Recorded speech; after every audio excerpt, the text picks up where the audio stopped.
বাংলাদেশের সর্বোচ্চ বিচার বিভাগ হলো সুপ্রিম কোর্ট। এই সুপ্রিম কোর্টের বার কাউন্সিলের যে নির্বাচন সেটি হয়ে গেল। নির্বাচনে ভোট পড়ল 34%।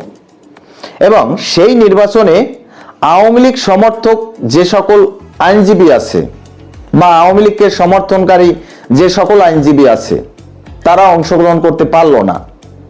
এই বিষয়টিকে আন্তর্জাতিক যে একটি আইনি সংস্থা আছে বা আন্তর্জাতিক বার কাউন্সিলের যে একটি সংগঠন আছে, যেই সংগঠনে 10 লক্ষ আইনজীবী এই সংগঠনের সাথে জড়িত, সেই সংস্থাটির নাম হলো CCBE।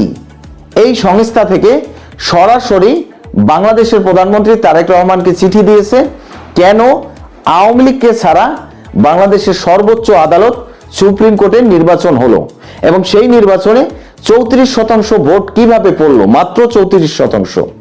এই সকল বিষয়গুলো নিয়ে বিস্তারিতভাবে আলোচনা করব।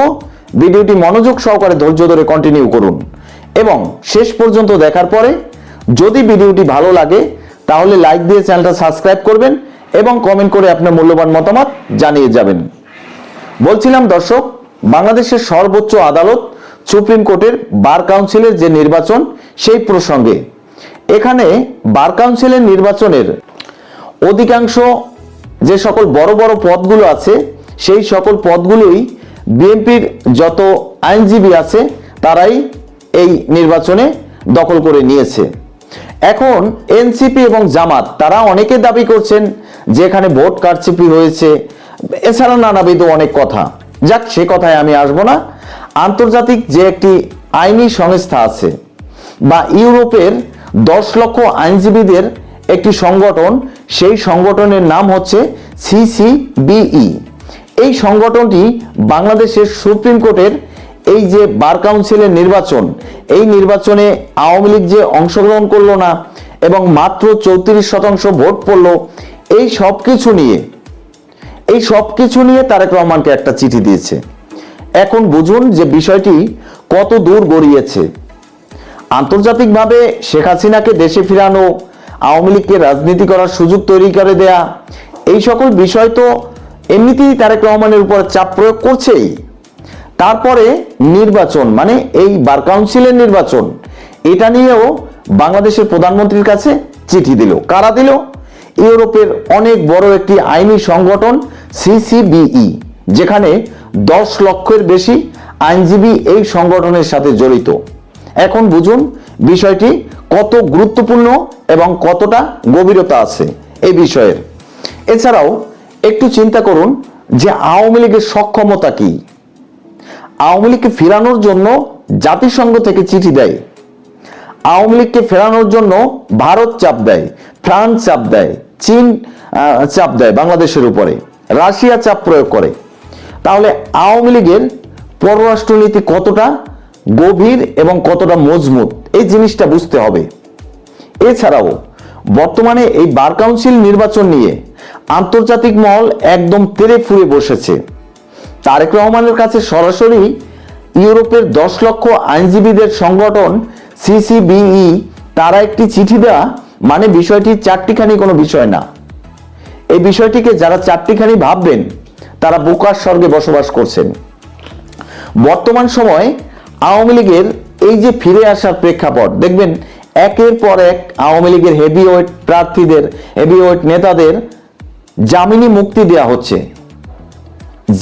যে সকল নেতাকর্মীদের এই 17 মাস ধরে জেলবন্দি করে রাখা হয়েছিল, একটা মামলা থেকে জামিন পাচ্ছিল, জেলখানার গেটে বসেই আর একটা মামলায় গ্রেপ্তার হচ্ছিল। এই সকল জামিনের কারসাজি করেছিলেন সাবেক আইন উপদেষ্টা আসিফ নজরুল, সেই কুলাঙ্গার। তার কুলাঙ্গারি কাহিনী নিয়ে মুখোশ অলরেডি খুলে গেছে। এ সম্পর্কে একটি ভিডিও করব কালকের।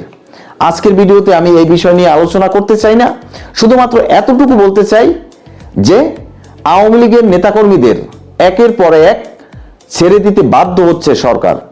এবং এই মুহূর্তে সুপ্রিম কোর্টের এই যে নির্বাচনটি, এটি নিয়ে এখন যে জলঘোলা পরিবেশ সৃষ্টি হয়েছে, এই বিষয়টিকে এড়িয়ে যাওয়া মোটেও সম্ভব না। সরকারকে এই সকল বিষয়গুলো মাথায় রাখতে হবে যে তার কাছে কারা চিঠি দিয়েছে এবং এই চিঠির পরিণাম কি হতে পারে বাংলাদেশের? বিষয়গুলো বর্তমান সরকার বা সরকারের প্রধানমন্ত্রী যিনি আছেন জনাব তারেক রহমান সাহেব, আমাদের মাননীয় প্রধানমন্ত্রী, তিনি ছোট করে দেখবেন না এবং এই বিষয়টিকে যাতে আর বড় কোনো বিষয়বস্তুতে পরিণত না হয় সেই বিষয়টি তিনি লক্ষ্য রাখবেন। যাই হোক দর্শক, কথা হলো আওয়ামী লীগ নিয়ে। আওয়ামী লীগ বাংলাদেশের রাজনীতিতে ইতিমধ্যেই সক্রিয় হয়ে গেছে। সেই কমলনগরে ওয়ার্ড পর্যায়ে যখন ছাত্রলীগ, যুবলীগ এবং আওয়ামী লীগের লোকজন কমিটি গঠন করে রাতের অন্ধকারে শপথ নিলেন, তারপরেই আমরা দেখলাম যে সারা বাংলাদেশের প্রত্যন্ত গ্রাম অঞ্চল থেকে বিভিন্ন ওয়ার্ড পর্যায়ের নেতৃত্ব দানকারী যে সকল নেতারা বেরিয়ে এসেছেন তারা রাজপথে নেমে গেছেন। অপর দিক থেকে আন্তর্জাতিক মহল থেকে একের পর এক চাপ আসছে বাংলাদেশের উপরে, বাংলাদেশের সরকারের উপরে, যাতে আওয়ামী লীগকে রাজনীতিতে ফিরতে দেয়া হয়। এবং এই যে বার কাউন্সিলের নির্বাচনটি হলো, এটিও প্রশ্নবিদ্ধ একটি নির্বাচন। যাই হোক দর্শক, আজকের এই পর্যন্তই শেষ করছি। পরবর্তীতে নতুন কোনো ভিডিও নিয়ে আসবো। সেই পর্যন্ত ভালো থাকুন, সুস্থ থাকুন। আল্লাহ হাফেজ।